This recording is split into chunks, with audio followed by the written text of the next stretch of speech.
ও দিদি, আমার মেয়েকে আপনারা যা প্রশ্ন করবেন তাই উত্তর দেবে। জিজ্ঞাসা করুন সব, এক ধার থেকে আপনি জিজ্ঞাসা করুন, যত প্রশ্ন আছে সব। তুমি কার দিকে তাকিয়ে আছো মা?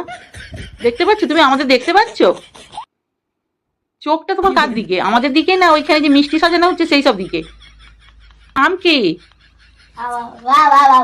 হ্যাঁ, তুমি আরেকবার তোমার নাম জিজ্ঞাসা করো তো। কি বললাম বুঝতে পারলাম নি। কি আমার কথা কইছে? আরেকবার জিজ্ঞাসা করো। আচ্ছা মা, তুমি তোমার নামটা বলো তো। তোমার ওই শ্বশুর মশাই শুনতে পায়নি তো, কানে কালা তো, আরেকবারটি শুনবে। নাম বলো। এটার নাম কি হচ্ছে? দিদি ভাই, আপনি ওর নাম বুঝতে পারছেন না? ও বলতে যাচ্ছে ওর নাম কলোনি। না, ও তো বলে যেহেতু দেখেছেন কিরম বলছে? ও তো কলোনি নামটা তো ঠিক মতো বলতে পারলো না। আচ্ছা তুমি বলো তো মা, তুমি রান্না বাড়া করতে পারবে? আলু রাখতে হবে নি, আলু নয়, আলু আলু তো পরে, আলু দিয়ে তো তরকারি হবে। তুমি রান্না করতে পারবে তো?